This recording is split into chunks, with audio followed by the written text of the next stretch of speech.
Mais um episódio do nosso podcast Direito em Prosa, aqui do mestrado em Direito da Universidade de Passo Fundo. E hoje temos o prazer de conversar com o professor Alexandre Waltrick Hattes. É Hattes, correto? Correto. O nosso convidado, ele possui graduação em Direito pela Universidade do Vale do Itajaí, é especialista em Direito Administrativo, Direito e Gestão Ambiental, possui um MBA Executivo Internacional em Gestão de Negócios, é mestre em Gestão de Empresas pela Universidade Lusófona de Humanidades e Tecnologia de Portugal, é mestre em Ciências Jurídicas pela Univale, é doutor em Ciências Jurídicas pela Univale, doutor em Água e Desenvolvimento Sustentável pela Universidade de Alicante. É advogado militante, foi secretário estadual de Defesa Civil no ano de 2021, foi presidente do Instituto do Meio Ambiente de Santa Catarina, o IMA, no período de 2017 a 2018, foi presidente da Fundação do Meio Ambiente de Santa Catarina, a Fátima, no período de 2013 a 2017, procurador jurídico da Fátima no período de 2006 a 2013, membro titular do CONAMA, e vai. Um baita de um currículo, professor. É um grande prazer recebê-lo aqui. Temos muito a conversar, ainda mais no contexto que estamos vivendo nos últimos tempos. Seja muito bem-vindo. Muito obrigado, Daniel. Na verdade, o currículo talvez o meu maior currículo é ter sido aluno do professor Litton. E aí, isso é currículo. E poder também lecionar, que é o que eu gosto de fazer, e poder estar sempre batendo esse papo aí com acadêmicos, com a comunidade em geral. Né? Isso é muito bom, professor. Para iniciar, vamos falar um pouquinho sobre a sua trajetória. Aqui eu li o seu currículo, mas eu queria que o senhor falasse de você mesmo, qual o seu trabalho que o senhor tem feito na sua trajetória acadêmica e profissional. Bom, eu me formei em Direito lá no século passado, né? E logo em seguida eu fui advogar, né? Eu era funcionário do Tribunal de Justiça aqui de Santa Catarina, fui advogar e tive a oportunidade depois de ingressar no órgão ambiental do Estado de Santa Catarina na época, na Fátima, como advogado. Depois fui a procurador, né? Chefe lá da Procuradoria Jurídica.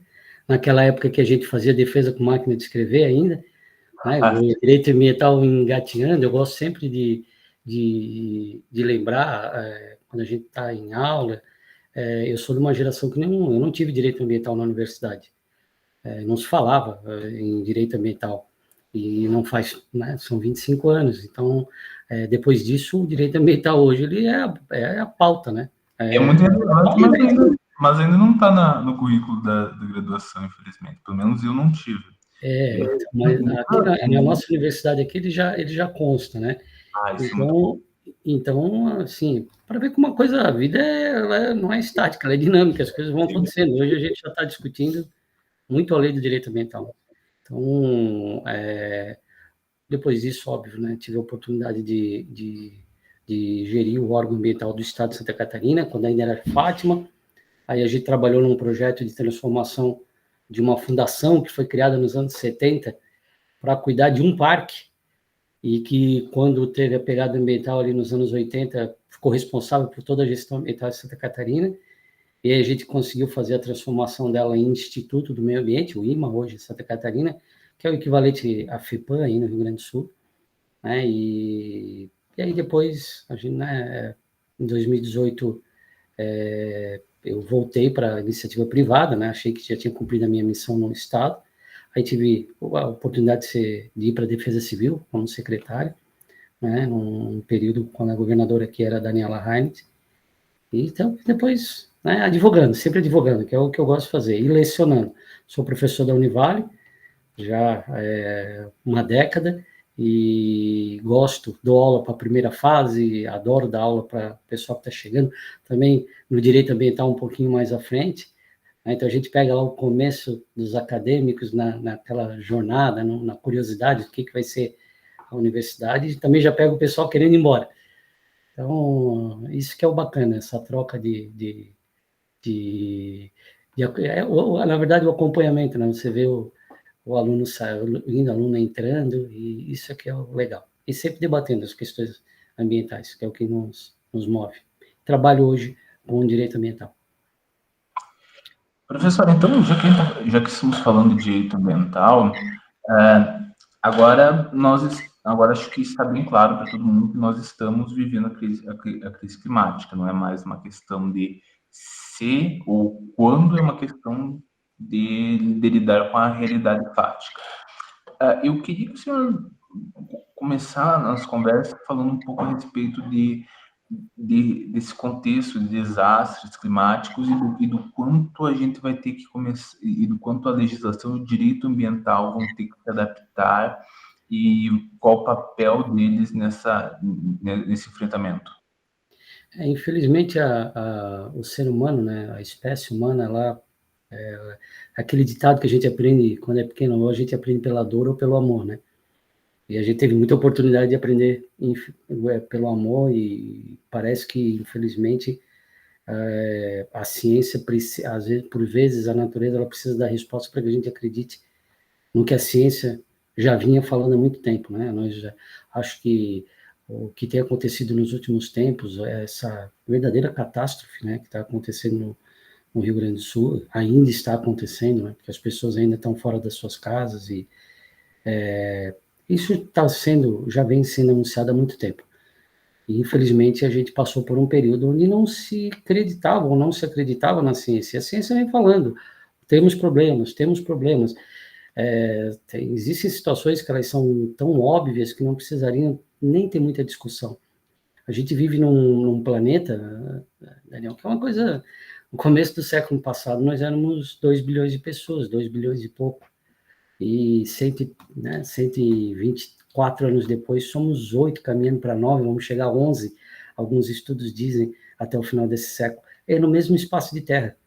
Então, não há como imaginar que se você aumenta 4 vezes o número da população, praticamente, você não vai trazer mais impacto, e isso não vai mexer, né, com o meio ambiente, né? A espécie humana, ela é a única que realmente ela cria mecanismos para poder ter uma vida melhor, mais condigna, mas ela também criou muitos malefícios, né, para o próprio planeta, para a existência, para a vida do planeta, para as demais espécies. Né? Nós somos a única espécie que consegue, de alguma maneira, dizimar as outras, que não tem nada a ver com a história. Então, por vezes, a vida, né, a natureza, ela dá alguns sinais para que a gente possa acordar para a realidade. É fato. Eu acho que vai ficar inquestionável qualquer dúvida acerca de aquecimento global, acerca de uma intervenção humana que foi feita de forma sem planejamento nenhum nas cidades, né, na urbanização das cidades, e às vezes a gente precisa ter, infelizmente, algumas lições não positivas para que a gente possa realmente acordar para a realidade e parar, né? A ciência agora, a gente vai caminhar daqui para frente, porque o que aconteceu já está comprovado, né? Então, vamos tentar construir agora a gente fala muito, né? Um novo mundo, e é isso que a gente tem que fazer mesmo. Perfeito, professor. Eu acho que aqui eu acho que a questão do contextual a gente entra em uma bifurcação. Nós, ao mesmo tempo, temos a questão do enfrentamento e a questão do lidar com o desastre, com o auxílio às vítimas e digamos assim, o aftermath do desastre. Eu quero voltar depois nessa parte do pós-desastre, que nos traz algumas reflexões muito interessantes, mas vamos ficar na mitigação, no enfrentamento. O senhor falou muito bem a respeito de como a gente paga o preço por não ouvir a ciência. E talvez a questão que mais me traz agonia é a questão justamente econômica. Porque nós, gostando ou não, o que manda no mundo é o dinheiro, correto? Correto. Então, nós temos muitos setores econômicos, principalmente aqui no Brasil, que muitas vezes até de maneira até desinformada, criam uma resistência e tendem a se abraçar em negacionismo, em desinformação, ou apenas se limitar às medidas básicas. Infelizmente, eu vejo muito da parte dos militantes da defesa do meio ambiente uma abordagem que é quase como se passar por cima. Eu, francamente, sou extremamente cético, não acho que isso vai nos levar a lugar nenhum, mas fato é que tem que se lidar com isso, que tem que se trazer esses setores, e aqui temos que falar principalmente no agro, para dentro da pauta. Como lidar com isso? Como lidar... Porque, querendo ou não, há um interesse de curto prazo dele, é sempre mais interessante negar e fingir que está tudo bem. Na verdade, o que falta para o Brasil e para que a gente possa realmente deslanchar como nação, é isso que a gente está fazendo aqui, é discutir, é conversar, é participar, é ter atividade acadêmica, é ler, né? Muito pouca gente para pelo menos entender como é que hoje a gente já está até em relação à questão da nossa legislação. Nós temos um Código Florestal, vou dar um exemplo clássico, né? A gente sempre ouve falar porque o agro é inimigo do meio ambiente, o meio ambiente é inimigo do agro. Tem um princípio no nosso Código Florestal, né, que agora vai estar sendo muito discutido, área de preservação permanente, margem de curso d'água e tal, e é um princípio do Código Florestal a compatibilização entre as atividades agropecuárias e a proteção das florestas. Eles não conflitam, eles estão emanados, né? O Brasil sabe a importância das atividades do agro, isso está lá no Código Florestal, e o Brasil sabe da importância da preservação das suas florestas. Então, o que tem que encontrar é um meio termo, é um conversar, e não partir para um conflito. Não existe conflito, a gente pode fazer aquilo que tão se fala hoje, que é a tal da sustentabilidade, né? Antigamente a gente falava muito de desenvolvimento sustentável, desenvolvimento vai haver, com sustentabilidade ou não, o ser humano vai continuar crescendo em número de população, os poucos espaços vão continuar sendo ocupados, porque isso é da natureza, não tem como fugir. O que a gente precisa agora é trabalhar com essa questão da sustentabilidade, é deixar as ideologias de lado, né, entender que todo mundo pode trabalhar em conjunto, a legislação diz isso, né? Eu acabei de falar, o nosso Código Florestal, que na verdade é um código de proteção de vegetação nativa, ele tem como um dos princípios o reconhecimento das atividades do agro como atividades essenciais para o desenvolvimento econômico, né? Porque também a gente não pode só ficar pautado ambiental, né? Quando a gente fala em sustentabilidade, nós estamos falando em geração de emprego, em oportunidade, em melhoria na qualidade da vida das pessoas, em tirar as pessoas da miséria, e também cuidar do meio ambiente, cuidar dos nossos recursos naturais, praticar o tripé efetivo, né, ambiental, social e econômico.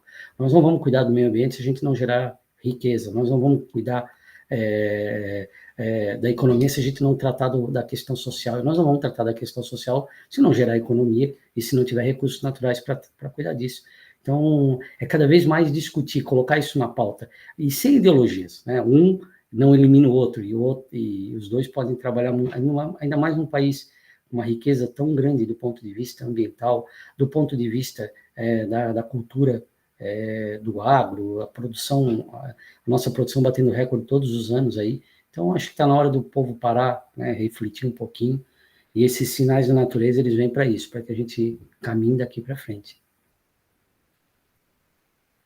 Muito bem posto, professor. E eu compartilho com o senhor dessa quase que certo saco cheio dessa discussão ideológica, de basicamente uma briguinha, porque quando você percebe que nós estamos falando do nosso futuro, nós estamos falando da nossa qualidade de vida, da vida das pessoas que nos cercam, da nossa vida e também da viabilidade da vida de quem virá depois de nós. Eu acredito, não sei se o senhor tem filhos, mas todos nós que temos o desejo de deixar um lugar, se não melhor, pelo menos habitável para as próximas gerações. Então, vamos falar da prática, vamos falar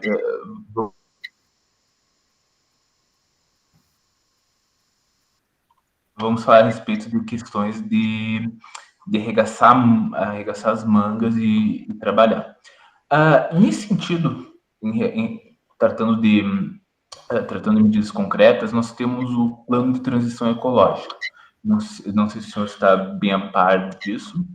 Então, antes de entrar mais em minúcias, eu queria que o senhor nos contasse, então, qual que é a sua opinião a respeito, que o senhor entende, o que vê de bom, o que vem de ruim, e principalmente a questão a questão da aplicação, porque, assim, é tudo para ontem. O mais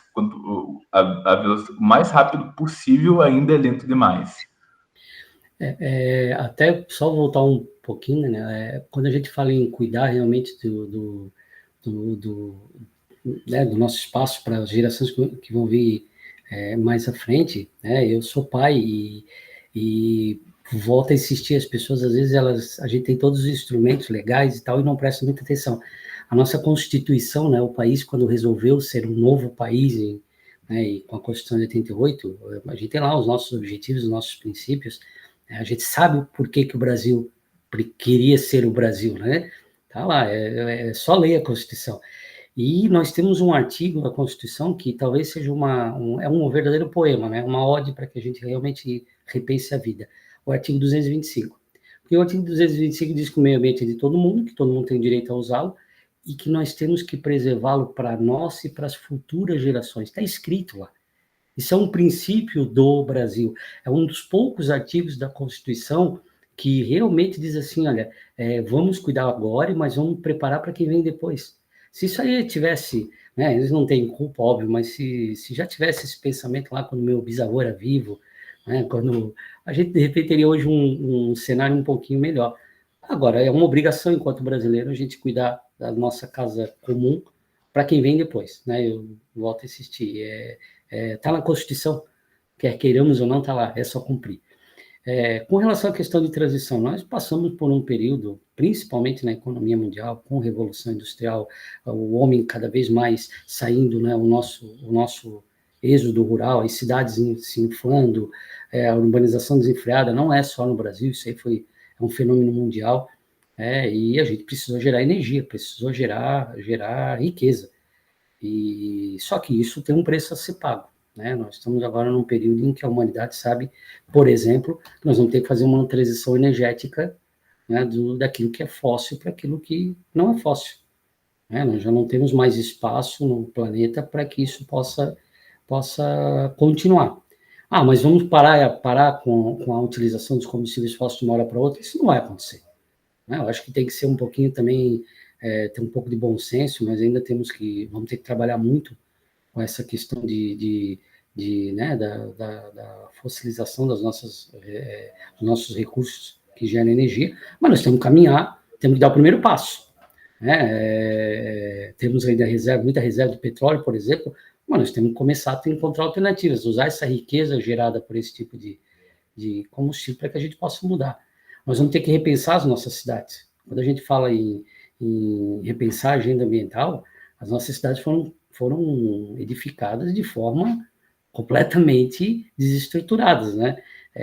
O ser humano ele sempre procurou da natureza ocupar beira de curso d'água. A gente precisa de água para viver.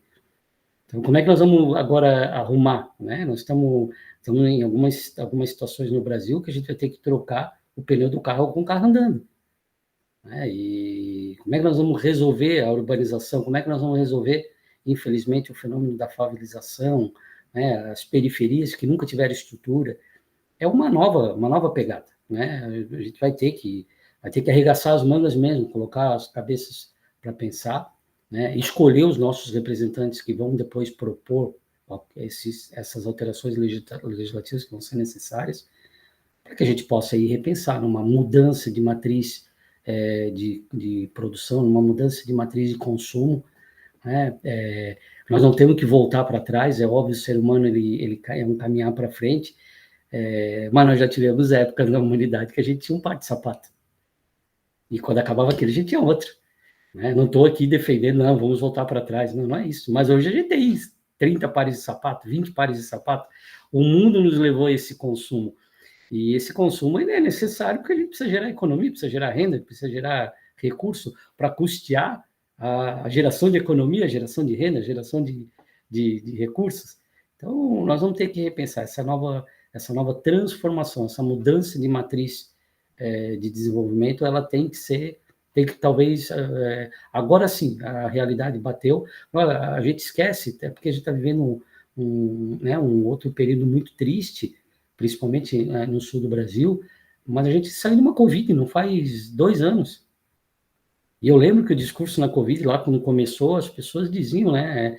Quando acabar isso daqui, eu vou visitar minha avó, eu vou sair com meus amigos, eu vou caminhar ao ar livre, a vida vai ser melhor, nós vamos aproveitar, Deus está nos dando uma segunda chance.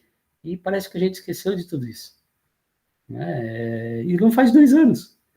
E, né, vocês aí do Rio Grande do Sul estão passando por uma situação tal qual, talvez, né, a gente passou na questão da pandemia e a gente tem que aprender. Nós vamos ter que virar a chave. E para virar a chave, a gente precisa entender que o meio ambiente não é um inimigo. A questão ambiental é uma questão que pode ser trabalhada junto para a geração de renda, para a geração né, das novas formas de produção, novos desenvolvimento de novas tecnologias, né, utilizar os recursos naturais com um pouco mais de sapiência, e vamos caminhando. Essa é a ideia. E essa é a importância da academia, porque a gente está sempre discutindo isso, né, e eu acho que esse é o nosso papel. Perfeito, professor. Mas, enfim, seguindo em frente até com a nossa discussão, nós temos atualmente, então, um grande desafio de aliar o desenvolvimento com a sustentabilidade, até porque nós estamos numa situação onde tem que mudar para já, não há mais escapatória. A partir disso, nós temos algumas questões, como, por exemplo, o quanto que a justiça, aliás, quanto que o direito, quanto que as inovações jurídicas podem ajudar. E nisso eu trago tanto a questão ali, por exemplo, tanto a questão, por exemplo, tanto do plano ecológico, quanto outras propostas que nós temos e que vêm sendo muito faladas ultimamente, mas que ainda é difícil de vê-las se concretizando. Talvez a principal é o projeto de regulação do mercado de créditos de carbono. Nós temos outras iniciativas, hidrogênio verde, por aí vai. E eu queria que o senhor talvez a gente tratasse um pouco a respeito de como de qual a direção que essas medidas devem ser tomadas e se nós estamos olhando para o lado certo ou se talvez tem alguns fatores que nós não estamos ignorando nessa jornada toda. Bom, primeiro ponto, né? Num mundo capitalista, e não vamos fingir que isso não é a realidade no mundo, mesmo os países que não são capitalistas, de alguma maneira eles participam da produção ou vivem um mundo capitalista. A gente às vezes faz, mas existem países que são istas, são outros istas, mas não, sei lá, não vamos nos iludir, se a Coreia do Norte, talvez o país mais fechado do mundo, né? Ela compra, ela vende, então ela participa dessa aldeia global que a gente tem. Então esse é o primeiro ponto, é saber que a gente vive sim num mundo hoje que a questão do giro econômico é necessário.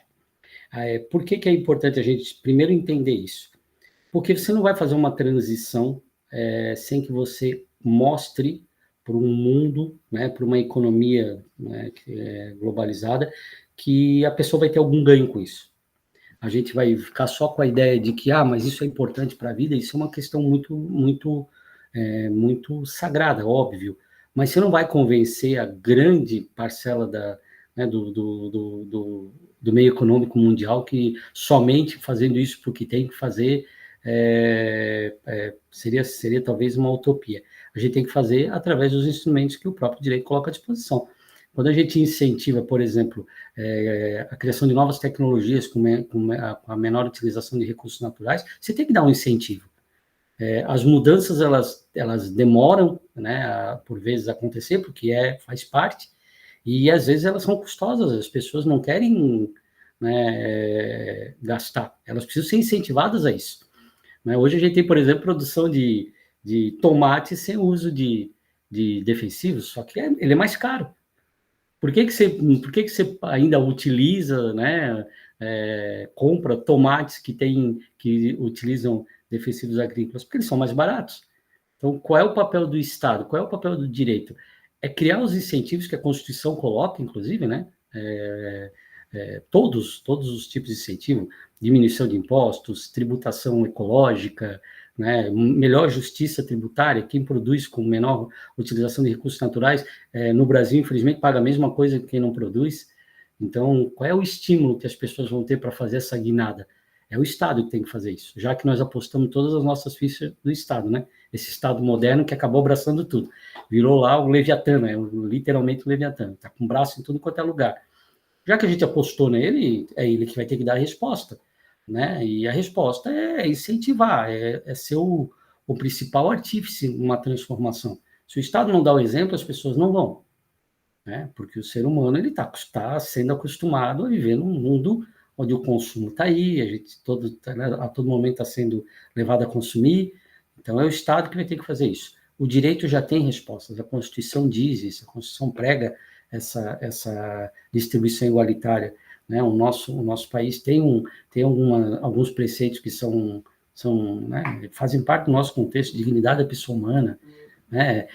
Melhor valorização, diminuição das desigualdades, diminuição da pobreza, marginalização, ou seja, é usar o direito que já existe. Nós temos legislação no país para esse tipo de incentivo muito, né, em grande número, é só agora fazer execução. Coincidentemente, eu estava num grupo agora de advogados que trabalham com direito ambiental, e a gente estava discutindo um caso que aconteceu hoje, né? Tem uma operação em curso no Brasil sobre venda irregular de crédito de carbono. Né? Infelizmente, naqueles momentos que o ser humano ele tem o seu lado bom, mas também tem o seu lado ruim, né? Nós estamos tentando mudar a concepção para que as pessoas deixem as florestas em pé e, por consequência, elas também possam ser remuneradas por isso, né? E aí, né, produzir títulos, produzir crédito para que depois possa vender no mercado. E agora já estamos fazendo coisa errada, ou seja, a polícia tem que entrar porque estão vendendo crédito que não existe. Então, assim, aí que é o papel do direito, né? Fazer esse tipo de conflito não existir. Mas por quê? Porque a gente tem o ser humano. Se todo mundo fosse perfeito, né? A gente não precisaria do direito para fazer a regulação da vida em sociedade, mas a gente precisa. E hoje, agora, aconteceu isso. Estamos falando aqui de crédito de carbono e o pessoal está vendendo título de crédito de carbono que não existe. Então, aí isso também desestimula as pessoas a fazerem esse tipo de mudança, né? Ao invés de comprar papel puro e simples, tu investir também, né, na questão ambiental. Eu acho que esse é o papel do Estado. O Estado vai ter que colocar a cabeça para funcionar também para esse tipo de regulação. IPTU ecológico, né, nós vamos ter que reconstruir algumas cidades no Rio Grande do Sul. Tem sentido você não conseguir fazer com que o imposto que é cobrado sobre propriedade, ele não seja um pouco mais atrativo para que as pessoas possam construir suas casas com um pouco mais de pegada ambiental, fora das áreas de risco, tudo aquilo que tem que ser feito, ou seja, a tributação, ela ajuda. Então, é o direito trabalhando, é o direito que vai ter que trabalhar 24 horas, não tem como ser diferente. Não, só por curiosidade, o caso que vocês estavam comentando era o caso lá do Pará ou é algum novo que eu não estou sabendo? É esse. É do Pará, não. Eu tenho um colega que advoga na causa, ele disse, meu cliente acabou de perder aí alguns milhões, então assim, poxa, então aí é complicado, né? Como é que você vai convencer o empresário assim, não, tem que investir nisso, porque isso aqui é bom, tá? É difícil. Não, eu vi os relatórios da Juma, do grupo de extensão de vigilância climática lá da PUC-RJ, e assim, o caso é assustador. Mas é dispensar também, nós atualmente, acho que uma questão que é muito importante lidar é mais do que tomar as iniciativas, é como essas iniciativas vão ser feitas. Nós temos o tal do greenwashing, que é uma questão que vai se tornar cada vez mais complexa, porque assim, não acho que talvez a questão do greenwashing, ele é a primeiro olhar, ele parece como uma espécie de picaretagem, mas é pior do que isso, porque ao tomar medidas ineficientes, supostamente boas para o meio ambiente, as empresas deixam de tomar as medidas necessárias. E isso é uma coisa que nós vamos ver muito daqui em diante, como você vai lidar agora com a necessidade de tornar a nossa economia mais verde, tanto nas novas iniciativas quanto em adaptar o que já temos aí. Por exemplo, nós temos tanto a questão do crédito de carbono, como também eventualmente há uma outra corrente que prega uma taxação do carbono. Eu não sou muito fã da ideia, mas não é uma coisa que se descarta completamente. Mas como você entende esses desafios daqui para frente? O que você... Se a gente parar para pensar, essa ideia do imposto mal, né, o imposto sobre o mal, a gente passou agora, a reforma tributária acabou de aprovar isso, né, as pessoas que se excedem na bebida, no álcool e alguns outros produtos que são consumidos, elas vão ser, a carga tributária vai ser maior, né, até porque nós não tem que compensar, o Sistema Único de Saúde, ele despende recursos, por exemplo, e com todo respeito às pessoas que têm essa opção, mas a gente tem que cuidar ainda do tabagismo em pleno século XXI. Ou seja, está se gastando dinheiro com uma coisa que já está, a ciência já provou, a vida já provou, as gerações já provaram, que não deveria mais. Mas como é que nós vamos também eliminar a indústria do tabaco, a indústria do fumo? É muito complicado, a geração de empregos, as pessoas que vivem disso. Então, nós vamos ter que começar a construir. A alternativa que se tem nesse momento, pelo que a gente pode entender, é você tributar com um pouco mais, né, de agressividade, porque as pessoas, com o tempo, né, aquele discurso concreto, né, dói no bolso, e é isso mesmo. Mas tem que fazer o inverso também, né? Você tem que dar incentivo para as pessoas procurarem o bem, fazer as coisas boas, procurar os produtos que são melhores. Tu comentar essa questão do greenwash. Nós somos bombardeados todos os dias com propagandas que, se for a fundo, não são verdadeiras, né? A gente passou pelo menos dos anos 50 para cá, quando a televisão entra na vida das pessoas, a propaganda, a mídia, cada vez mais, é muito bacana, você se identifica com a empresa amiga da natureza, né? Você se identifica com aquela marca de veículo que de alguma maneira não polui, embora a gente esquece que para um veículo poder ser construído, ele tem chapa de aço, ele tem componente de plástico, ele tem... por mais... é um veículo elétrico, alguém produziu e alguém teve que tirar algum recurso natural de algum lugar. Então, são falácias. E a gente... A bateria de lítio, dependendo do carro, a combustão que tu está comparando, faz mais estrago do que... E tem uma situação, né? Nós não vivemos uma geração ainda com carros elétricos, só para a gente sempre colocar para debate, né? Para a gente pensar, e tem gente que estuda sobre isso. Daqui a pouco esses carros vão ficar obsoletos, esses carros vão para o pátio, como vão os outros também. E o que nós vamos fazer com isso?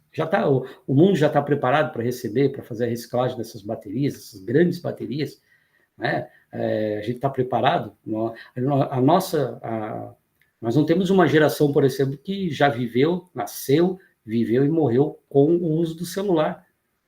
A gente ainda não tem toda a certeza do que é, do que não é, quais são os reflexos que essa uma tecnologia... mas então tu estás defendendo que a gente tem que... Não, óbvio que não. A gente consegue hoje com o celular... Imagina, você consegue conversar com seus parentes no mesmo momento, coisa que antigamente você tinha que ir na telefone que pedir para fazer uma ligação 3 dias depois você voltava. Então, a gente tem que aproveitar a modernidade, aproveitar o que a ciência, o que a indústria, a economia nos trouxe de benefício e começar a também fazer selecionar. Realmente, a empresa ela é uma empresa que está pensando na questão ambiental, vamos olhar toda a cadeia produtiva dela, ou ela só mudou o nome lá, criou políticas ESG, criou políticas, mas na verdade não tem um fato concreto. Tem empresas que agora nós optamos por não usar mais embalagens que não são ecologicamente viáveis, mas aí paga salário mínimo para o seu funcionário.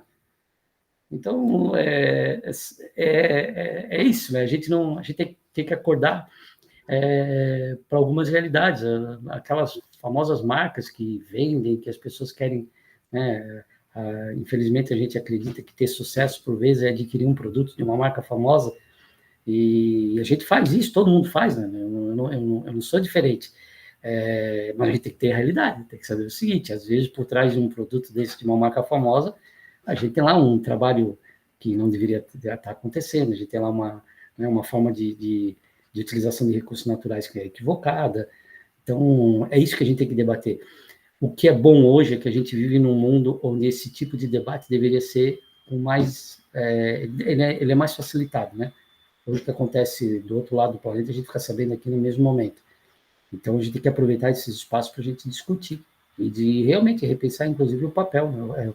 O mundo capitalista do início da Revolução Industrial, ele já não é mais o mundo de hoje. Então, tem que aproveitar. Mas não podemos nos iludir. Não, eu acho que uma questão que talvez, assim, o capitalismo, eu não sou muito fã de ficar entrando nesses detalhes de sistemas e tal, mas é uma característica bem típica da sociedade de consumo, é às vezes vulgarizar, esvaziar algumas pautas. E a gente tem muito nessa questão da pauta ambiental que eu vejo isso acontecendo, eu vejo aquela coisa que aquela pauta ambiental é só quase uma sinalização de virtude, né? Você tem, por exemplo, você tem o caso dos carros elétricos. Claro, acho que todo mundo hoje em dia deve ter um pouco de interesse em ter um carro elétrico. Eu gostaria, eu imagino que o senhor também deve ter um interesse, pelo menos mínimo que seja. Mas, é claro, não é tão simples. Por exemplo, você tem uma questão seguinte. Os combustíveis fósseis, eles vêm do petróleo, poluem, tem todas aquelas complicações, mas a gente sabe que eles são extraídos, eles sabe de onde vem esse petróleo, eles são extraídos e tudo mais.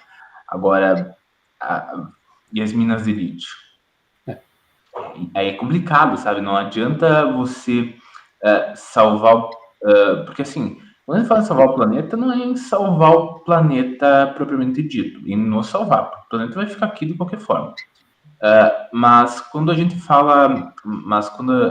também tem que pensar na questão de salvar a sociedade. Então não adianta você simplesmente comprar uma bolsa sustentável, enfim, fazer todas aquelas coisas e não pensar no social, não pensar no resto da humanidade.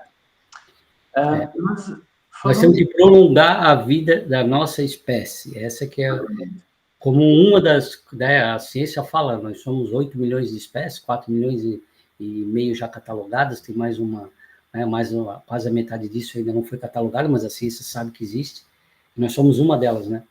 É esse que é o problema, que a gente às vezes não acorda para essa realidade. Nós somos uma das espécies, como tantas outras que já habitaram o planeta e que deixaram de habitar.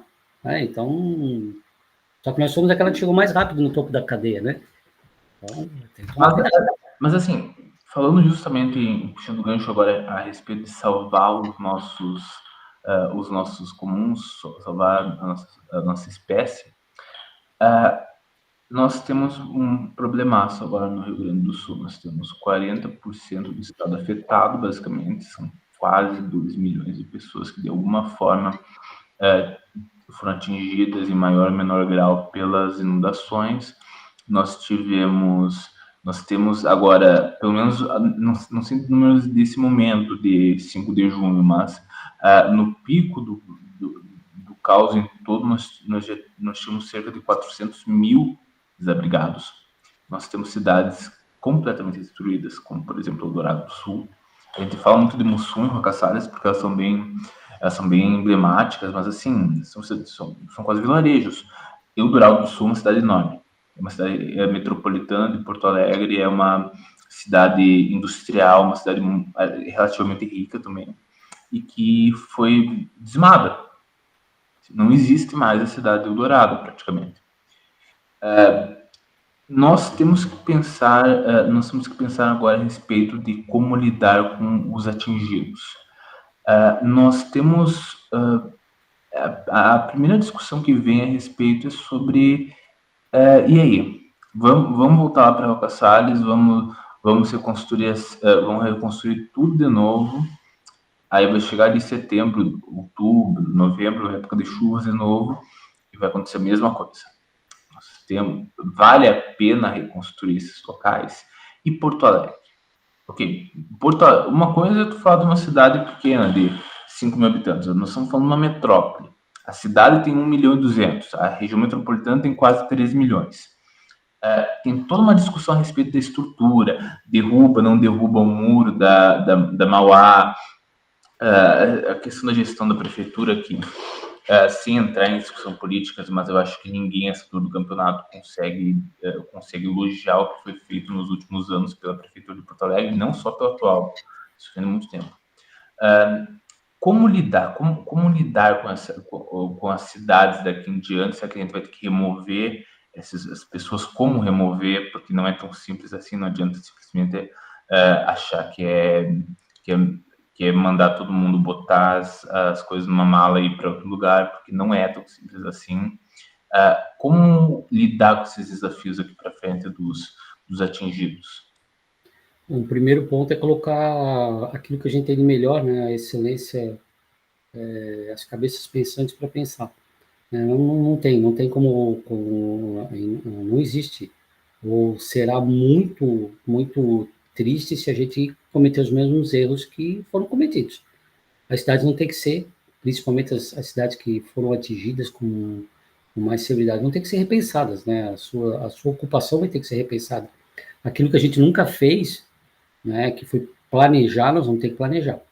Né? O país, o nosso modelo constitucional é um modelo sistêmico, nós temos sistema para tudo, e a prova de que funciona, eu gosto sempre de usar a Covid, imagina se a gente não tivesse um SUS, e nós vamos ter que colocar esse modelo sistêmico para funcionar. Não adianta só pensar em colocar as pessoas para voltarem para suas residências, porque tem residências que as pessoas não vão mais poder voltar a ocupar. Né?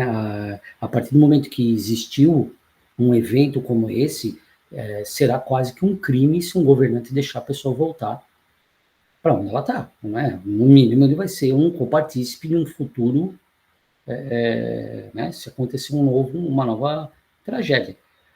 Nós temos que usar essa parte boa que aflora nesses momentos, que é a parte boa do ser humano, né? Essa de ser solidário, e fazer com que isso aí agora também toque o coração lá dos nossos políticos. Né? A gente precisa principalmente, pega Porto Alegre. Porto Alegre é uma das cidades que eu mais gosto de ir. Quando eu tenho que viajar e ir para Porto Alegre, eu sou o primeiro voluntário, porque eu adoro a cidade. E é triste a gente ver o que está acontecendo, né? Em uma cidade que, teoricamente, a gente partia do pressuposto que era uma cidade grande, né? Com toda a infraestrutura, e que isso não iria acontecer, e aconteceu. Então, lógico, não é hora agora de procurar culpado, não é esse o papel. Acho que o primeiro papel agora é tentar reconstruir, para reconstruir, usar. A academia vai ter que ser muito usada, né? Vamos repensar, nesse espaço aqui não tem mais. Como é que nós vamos colocar a mesma quantidade de pessoas em outro espaço? Não sei se vai ter que verticalizar alguns espaços urbanos para você não poder ocupar mais aquelas partes que são áreas sensíveis, áreas de preservação permanente, que a lei já disse que não era para estar lá, né? Mas depois, num segundo momento, nós vamos ter que também, né, partir para o enfrentamento e ver que alguns equívocos foram cometidos. Né? A gente não pode também passar a mão sempre na cabeça e achar que tudo bem, aconteceu, mas vamos para frente. Não, o brasileiro ele tem que começar a ter responsabilidade pelas suas ações. E não é desse governo, não é do outro, isso já vem, é o histórico nosso, né? A gente vai ter eleição esse ano. Então, será que o Brasil está preparado para votar? E olha que importância, principalmente, né, o povo gaúcho vai escolher os seus representantes que vão planejar as cidades, inclusive planejar as cidades que vão ter que ser reconstruídas. Será que as pessoas que, né, acontecendo a eleição, será que as pessoas vão estar preparadas para votar em pessoas que estarão preparadas para repensar essas cidades? Nós vamos ter que repensar. Eldorado, não tem, é uma cidade que vai ter que ser repensada. Né? Não é simplesmente tirar daqui e colocar para lá, não dá para fazer isso. Né? Esse tipo de coisa não dá para acontecer. Então, nós vamos ter que colocar a cabeça para funcionar. Usar o que tem de melhor no ser humano, que aparece, que é a questão da solidariedade, que é a questão da vontade de ajudar, da vontade de fazer com que as pessoas diminuam o sofrimento, usar o que a ciência tem até hoje de comprovação, né? E vamos reconstruir, mas reconstruir de uma forma responsável, já que a gente está tendo a oportunidade. Talvez por isso que eu digo que é uma virada de chave. Se a gente não planejou nenhuma cidade até hoje, e as cidades foram crescendo à margem de curso d'água, foram crescendo em beira de rio, Está na hora da gente começar. E o ser humano também tem que começar a ter um pouco mais de responsabilidade. Porque, lógico, a ocupação ela foi desenfreada, o poder público não fez o papel que tinha que fazer, não faz, né? Infelizmente. Mas o ser humano também ele se aproveita um pouquinho das situações. Então, nós vamos ter que fazer um grande pacto social, né, uma grande construção para que a gente possa trazer com muita celeridade um mínimo de tentar tirar as pessoas do desconforto. Nós ainda vamos ver algumas cenas muito tristes, infelizmente. A reconstrução sempre é uma coisa muito dolorosa. E repensar. E agora é a hora, sim, do poder público colocar a mão no bolso, né? Não é a hora de estar ficando com discussão burocrática, fazer as coisas com muita responsabilidade, mas o poder público tem que colocar, e tem que ser de uma forma rápida. Quem está num abrigo hoje não quer ficar no abrigo, quer voltar para uma casa, que seja a casa dele ou uma nova casa, e não pode, né? As pessoas que têm necessidade, elas têm uma pressa, essa pressa ela vai ter que ocorrer.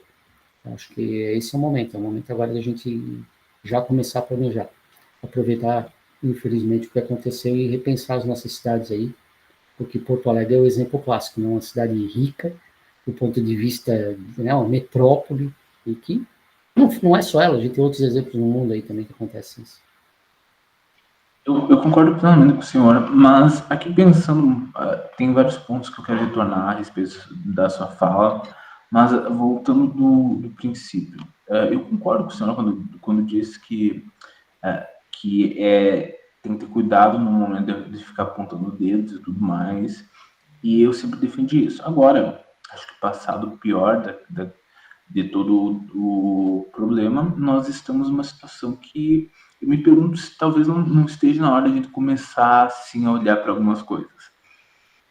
De novo, a maior responsabilidade sempre tem que ser política, sempre tem que ser do eleitor com o seu político mantendo responsável pelas suas ações. Mas, por exemplo, nós temos um efeito, um lobby, um movimento bem articulado, não digo estruturado, mas assim, bem coeso, de um desmonte dos nossos institutos de proteção ambiental. Isso vem de alguns anos, nós tivemos uma gestão bem lastimável no IBAMA alguns anos atrás, nós tivemos, e tanto é que fica como exemplo, agora no meio de todo o desastre, ali no grosso de todas as coisas, estava-se para ser votado, não foi votado, acho que um pouco pela pressão popular, um projeto que reduzia a Amazônia Legal, o percentual de preservação da Amazônia Legal. Ia gerar um desmatamento gigantesco. E claro, daí os senadores que estavam propondo isso, naturalmente, se pautavam naquela questão de que não existe aquecimento global, de que isso é uma bobagem, que não tem nada, uma coisa não tem nada a ver com a outra. Aí nós temos também uma audiência pública a respeito da tragédia, me viu um deputado daqueles tipos mais lamentáveis e começa a dizer e começa a pregar na frente de pessoas que foram afetadas, pessoas que estavam ali no front lidando com todo esse desastre ambiental, que é uma canalice falar em aquecimento global, que isso não existe, que isso é mentira, que isso é uma conspiração comunista e por aí vai. Claro, eu concordo, de novo, ressaltando, a responsabilidade, acima de tudo, é política. Mas a gente tem que ser franco e pensar, esses caras foram eleitos, pessoas votaram, né? E por mais que alguns briguem, batam o pé que não, eles foram eleitos legalmente, o sistema eleitoral funciona. Então, eles têm legitimidade. Então, sabe, o que... Será que talvez, de certo modo, não está na hora de nós começarmos a pensar em outros tipos de consequências para quem é tão abertamente inconsequente e desligado dessas situações que nós estamos vivendo atualmente? Eu acho que a gente está vivendo um momento, e é mundo, né? Não é só Brasil, está vivendo um momento meio de catarse, assim, nós estamos criando ideologias onde, né, o ser humano já era para ter superado tudo isso daí, já está tentando viver a terceira fase da Revolução Francesa, que é a fraternidade, né? Mas nós não estamos vivendo isso, infelizmente. É óbvio que houve uma guinada na questão ambiental nos últimos anos do Brasil. Nós tivemos alguns períodos da história, um período de nada pode, depois um período de tudo pode, e a gente tem que encontrar um meio termo, né, principalmente nessa questão ambiental. Aí vai passar muito por uma nova ideia do que da educação, né? Acho que a educação, você não consegue conceber como é que uma pessoa que faz um discurso negacionista desse consegue se eleger. Você consegue conceber dentro da vida democrática, é óbvio. Né? Foi o que tu falou. A pessoa se candidatou, algumas pessoas votaram e o cidadão está lá, legitimado pelo que é mais correto, que é a democracia. Tá? Acho que tudo pode ser até discutido. O que você não pode discutir é que ele foi eleito democraticamente e tal. Se ele está exercendo uma função dessas e está fazendo isso de forma equivocada, né, a gente tem que chamar ele para responsabilidade. Tem que ser, amigo, peraí, não é por aí, né? Acho que tenta estudar um pouquinho. Infelizmente, a gente vive num país que as pessoas juram defender a Constituição, mas não leem a Constituição. Né? Juram defender a legislação, mas não lê a lei. Né? Trabalha em prol da uma melhoria para as pessoas, mas não sequer estão preocupados com a melhoria da vida das pessoas. A discussão agora no Congresso de ontem para hoje é taxação lá das compras que são feitas, mas a discussão não é pela taxação, é uma briga política. Quem vai ser vice-prefeito, aonde vai ser vice-prefeito, então não está nem aí.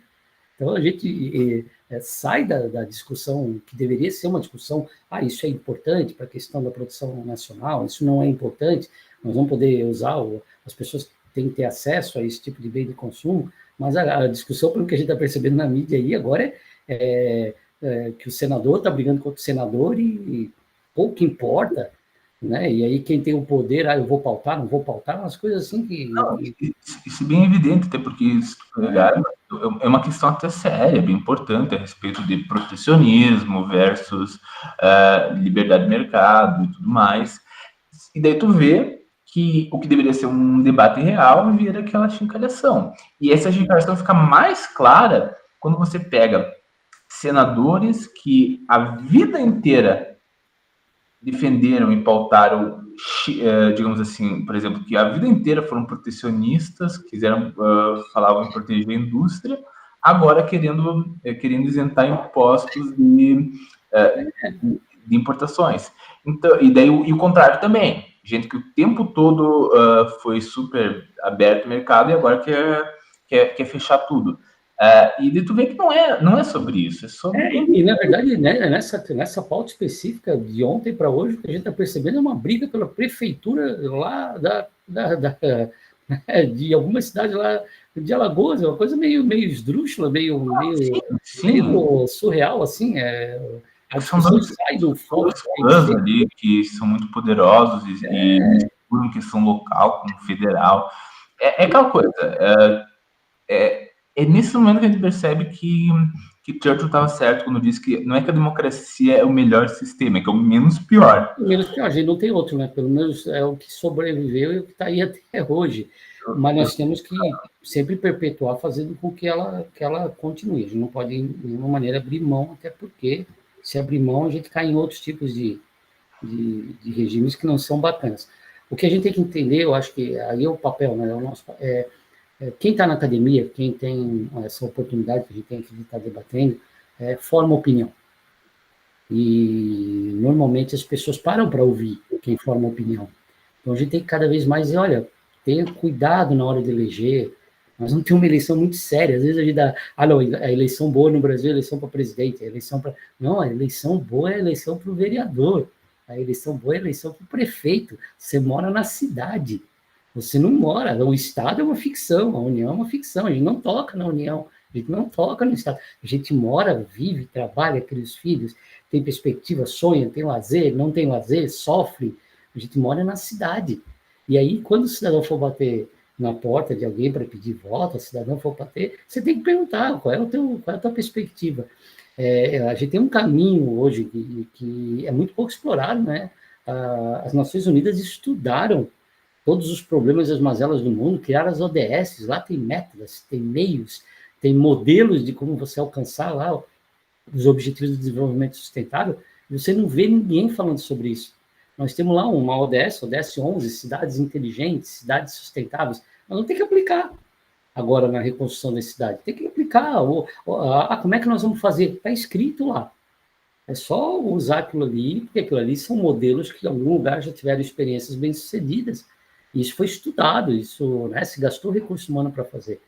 Então, nós estamos entrando numa... E é mundo, né? Isso é o que fica mais gritante, é que nós estamos passando por essa retransformação no mundo, né? A discussão que está lá agora, a eleição nos Estados Unidos, a eleição em alguns países da Europa, né? E na própria América Latina, né? Agora a eleição do México, discussão, se é para lá, se é para cá. A hora que as pessoas pararem para pensar que os grandes pensadores eles não tinham ideologia, né? Quando a gente olha aí a história da humanidade, né? A filosofia ela nasce sem ideologia, né? As ciências elas sempre são produzidas sem ideologia. Você alcança os sucessos científicos, a humanidade cresceu com a ciência, com a produção acadêmica, quando a ideologia não estava presente, né? Mesmo aqueles que são taxados de ideólogos e né, eles não tinham isso como sua vertente principal. Eles estudavam, né, os fatos, estudavam a sociedade, estudavam como deveria ser, talvez a sociedade ideal ou a sociedade não ideal, e infelizmente a gente usa isso para deturpar, e deturpa a ciência, deturpa o conhecimento, né, deturpa o conhecimento humano. Nós ainda estamos discutindo se a Terra é redonda, né? Tem uma foto, para quem acha que não tem que provar, tem uma foto lá, né, que foi tirada lá de cima e mostrou que a Terra é redonda. Então, quem tem dúvida, olha para a foto. Né? A gente ainda fica discutindo coisa que... Né, nós chegamos a um ponto, infelizmente, de estar discutindo vacina. Não, é tenso esse tipo de coisa, até porque você está falando com um nível de regressão de anti-ciência, anti-intelectualismo muito grande, claro. Tipo, é muito... Essa questão da Terra plana é o que ficou mais chacota, né? Porque a mera existência da Austrália já refuta a Terra plana. A Austrália para esse pessoal, é uma grande conspiração, não existe Austrália. É verdade.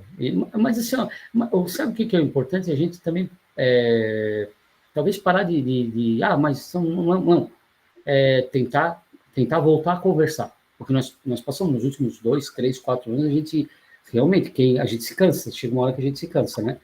Mas eu acho que a gente não pode descansar. A gente tem que começar a discutir, tem que começar a chamar para o diálogo de novo, acordar para a realidade, né? E aí cabe, a gente tem que entrar na questão do bom senso. O ser humano tem que voltar a ter bom senso, né? Tem que voltar a entender que, poxa, vamos tentar construir uma vida que seja boa para todo mundo. Quando você começa a separar o que é bom é de um lado de cá e o que é ruim é do outro lado, o que é ruim é bom desse lado, você já fez tem uma estagnação na evolução, né? Porque... Não, é muito interessante. Eu acho que o grande problema pelo menos que eu vejo do discurso político atual, é que ele é muito pautado em confronto e soluções simples. Então, as pessoas elas têm agonia, elas têm medo de certas questões, e é muito mais alentador, é muito mais confortável você resolver alguns dramas, alguns problemas com meia dúzia de frases feitas, alguns jargões, e de repente nós temos a receita para tudo. E quando você trabalha de uma forma mais honesta, mais técnica, porque tudo porém, talvez, depende, sabe, é tudo cinza. Não existe preto e branco, tudo cinza. E você desestimula. Então, aquela pessoa que pondera, que cuida das palavras, que considera todas as opções na hora de se manifestar politicamente, se manifestar a respeito de uma situação, solução, ela fica em grande desvantagem com aquela pessoa que tem um pouco de carisma e um megafone e fica tendo jargão. E essa supersimplificação da política, ainda mais com uma questão de que nós temos um certo complexo de futebol aqui no Brasil, as pessoas tomaram lado como se fosse Inter e Grêmio, sabe? A vida de tantas pessoas que completamente normais, que nos últimos anos a vida se resumiu a um determinado político, sabe? Então é muito complexo, é muito complicado, ainda mais porque normalmente é aquele cara chato, que fala devagar, que não há, que não, que o discurso não cabe no TikTok, que hoje a política é feita no TikTok, em 2 ou 3 minutos. Qualquer pessoa séria, falando de qualquer problema sério, mal vai estar começando a entrar na sua explanação em 3 minutos. Assim, é ridículo. E essa pessoa está em vantagem, as pessoas não querem pensar, as pessoas querem a solução fácil, a solução pronta. E o pior é que normalmente essa pessoa que está falando, que está ali não sendo ouvida, é normalmente o cientista, é normalmente o estudioso, é normalmente o intelectual. É assustador o nível de vulgarização que os ambientes políticos tomaram ultimamente. É claro que não podemos, de forma nenhuma, romantizar o passado, porque vinha de muito elitismo,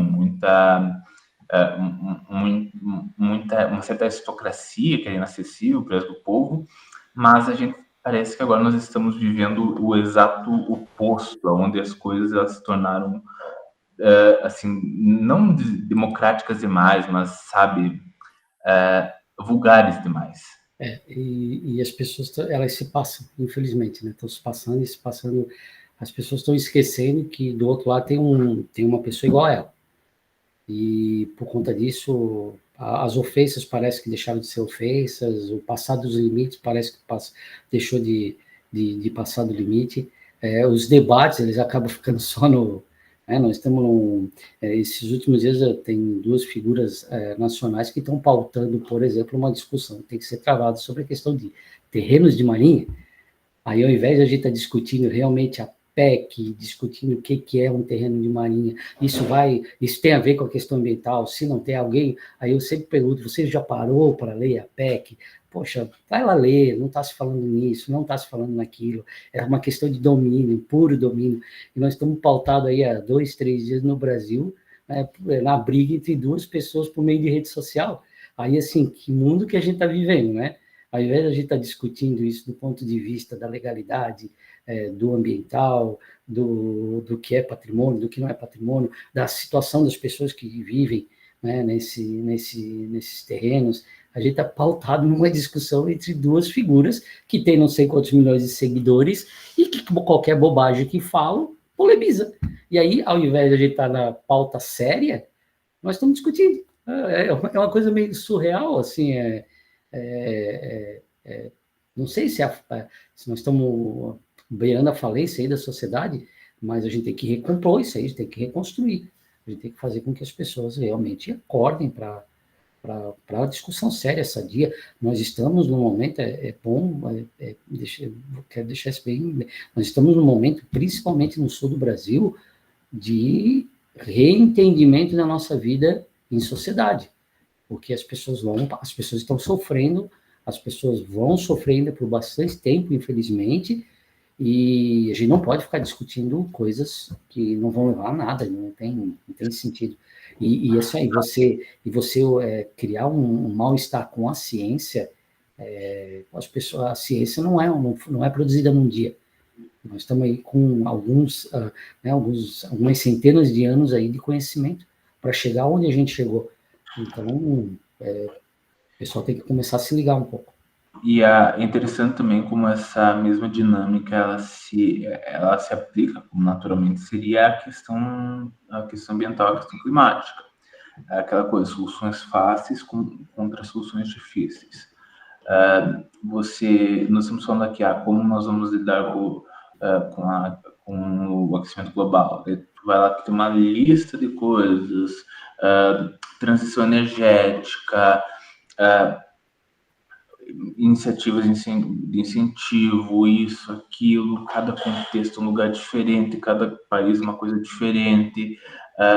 Você precisa fazer ações em nível global, estadual, municipal. Você, enfim, a discussão é infinita, ela é muito grande, ela é grande demais para nossa pessoa. E daí você vai ver ali, daí o que acontece? O cara que está vendo aquilo ali tá olhando pela TV e pensa, meu Deus, isso é verdade, isso é sério.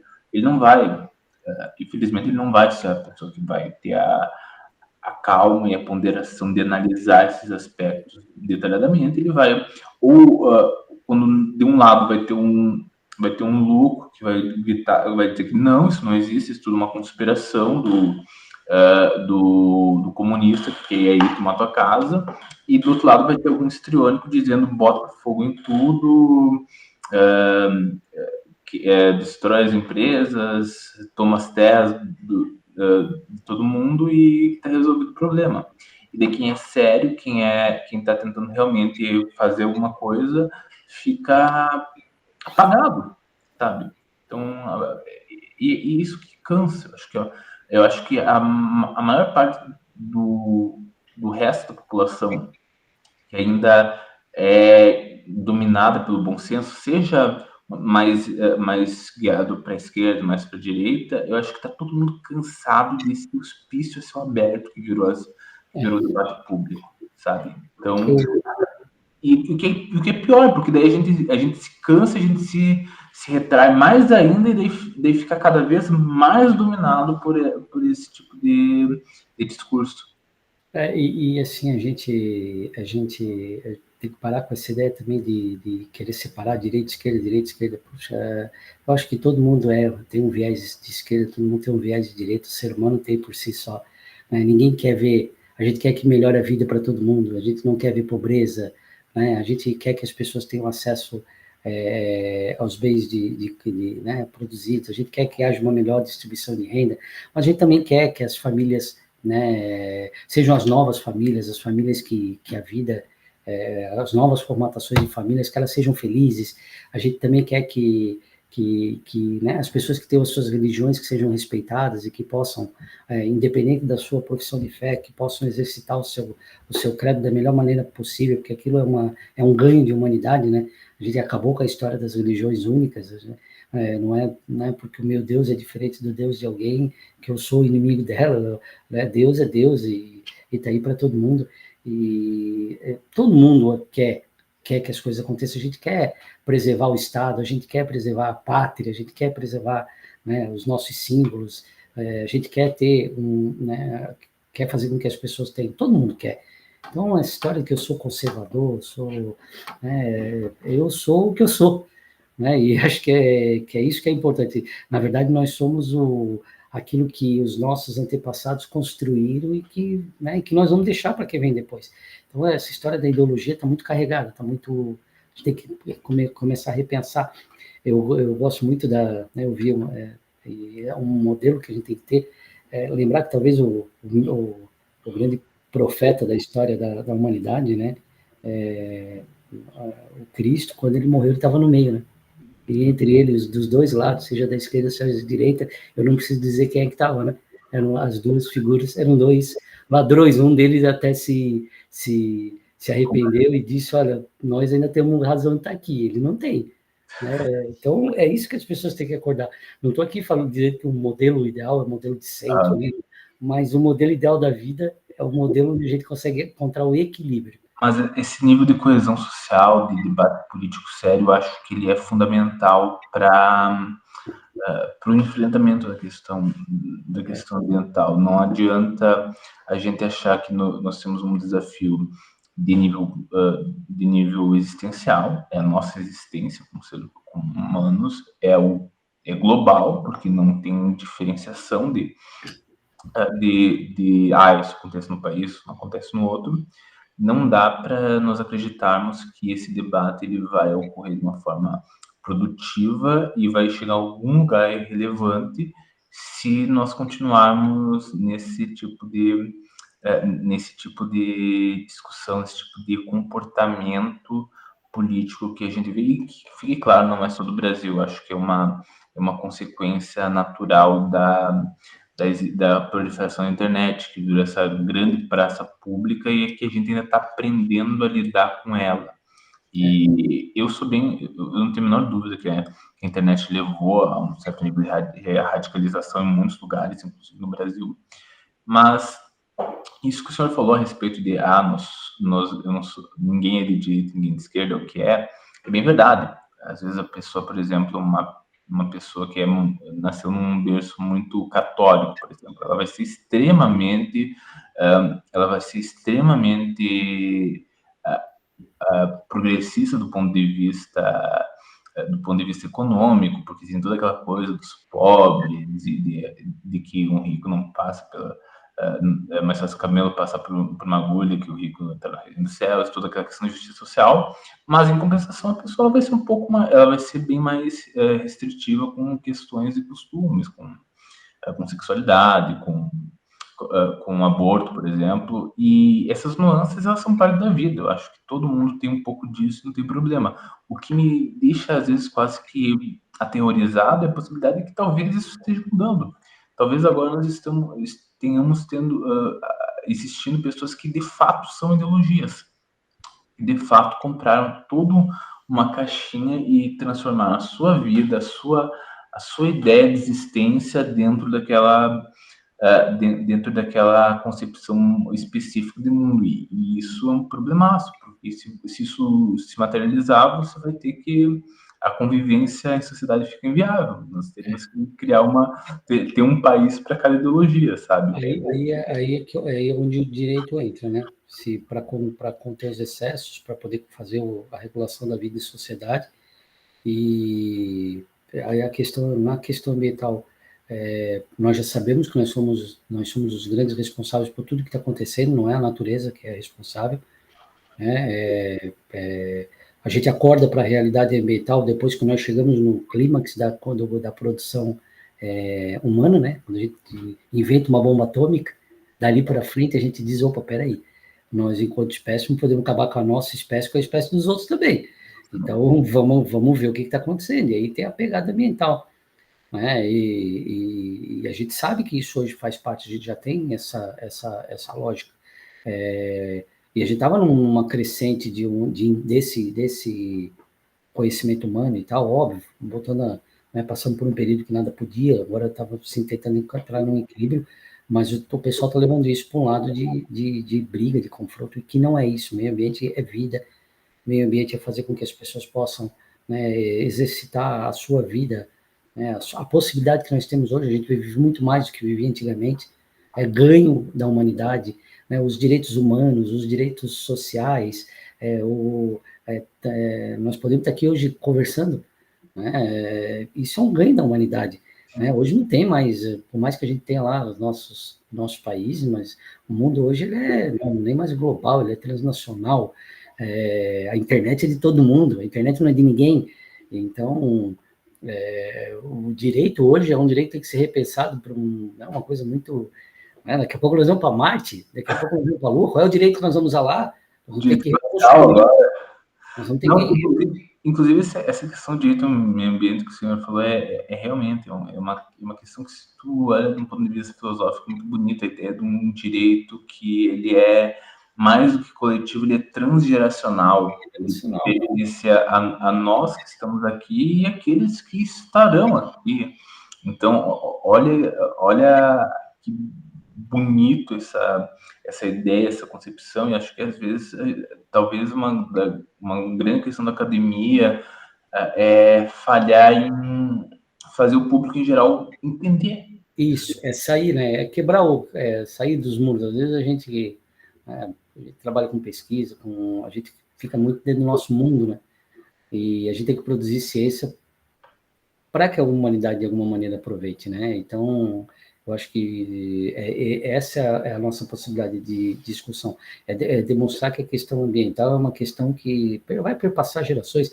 Nós temos que cuidar para quem nem tem projeção de vir para esse mundo.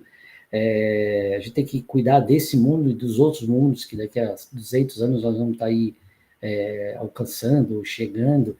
E eu acho que essa é a ideia, esse é o papel efetivo da academia nesse momento de transição, um momento de transição da humanidade, né? A humanidade, ela vai ter que passar por uma transformação onde ela tem que voltar para a sua realidade humana. E a realidade humana é a realidade do bem, é de tentar ajudar os outros, é de cumprir lá a Revolução Francesa, né? Liberdade, igualdade, né? Aquela fase, né? Não pode mais se admitir que as pessoas não tenham liberdade dentro dos limites, né? E para isso serve o direito. Também não é ter liberdade só para, eu tenho liberdade, eu faço o que eu quiser. Não é bem assim. Sempre à tua frente, ao teu lado, atrás, sempre vai ter um outro ser humano também que tem a sua liberdade e que tem que ser respeitado por isso. E a gente não pode partir da ideia de que eu posso fazer o que eu quiser e depois, né, se ele se sentir ofendido, não é por aí.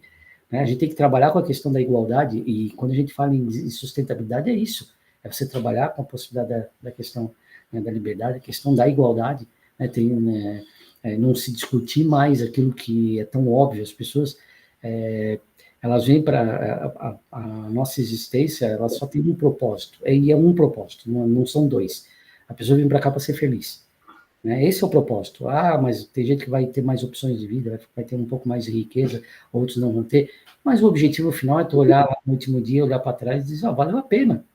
E a gente também não sabe para onde vai depois, né? A gente acredita, eu acredito. Mas e se não tiver nada depois? Aí para que eu fiquei brigando aqui se ciclano é melhor do que fulano? E o que eu ganhei com isso? Então, e eu tenho que preparar, tenho que ter consciência que quem vai vir depois eu tenho que ser fraterno, eu tenho que cuidar do meio ambiente, porque isso é importante para as gerações que vão vir. E vão vir. Se a gente tivesse essa consciência lá 300 anos atrás, o mundo seria muito melhor. Então, eu acho que esse é o papel, é a gente começar a ter essa ideia de que a fraternidade é uma coisa que tem que imperar entre as pessoas têm que ser fraternas. Nesses momentos que vocês estão passando, é que a gente percebe que o ser humano pode ser fraterno. Claro. Esse é o papel. Não, e assim, com essa fala inspiradora, eu acho que a gente podemos encerrar aqui. Eu gostaria muito de continuar, mas nós já estamos batendo mais de uma hora de conversa. Olha só, como se deixasse aqui, a gente fica batendo papo o dia todo. Mas então foi um grande prazer, professor. Excelente conversa, o senhor está convidado a retornar, de preferência pessoalmente, mas também podemos conversar via internet. E então fica o espaço para o senhor deixar uma mensagem final, alguma dica, alguma sugestão para quem está nos acompanhando. Eu acho que é só primeiro agradecer, né? E volto a insistir, quando o professor Lito cita o nome da gente, é um motivo de orgulho. Porque tem uma pessoa que eu conheci na academia que eu gosto muito, é ele. Além de um acadêmico, é um ser humano fantástico. E prazer conversar contigo, né? Eu acho que eu vou estar sempre à disposição. E dizer que a gente não pode desmorecer, o ser humano é um ser que ele se supera, né? A gente consegue superar as adversidades, a gente tem uma coisa diferente das outras espécies, né? Que é o que nos diferencia, nós pensamos, né? Nós somos um ser pensante, somos sapiens, né? Como diz o Harari lá, e se a gente pensa, vamos tentar pensar coisa boa, vamos tentar pensar numa construção positiva, e não no embate, né? A guerra, ela é talvez o último recurso daquele ser que não consegue agir com racionalidade. E quando a gente fala guerra, não é só a guerra travada com armas, é a guerra travada no dia a dia também, que a gente não precisa disso. Aí fica aqui à disposição. Muito obrigado, eu agradeço a todos que estiverem nos ouvindo, nos acompanhando, e até nosso próximo episódio. Muito obrigado. Obrigado. Um abraço.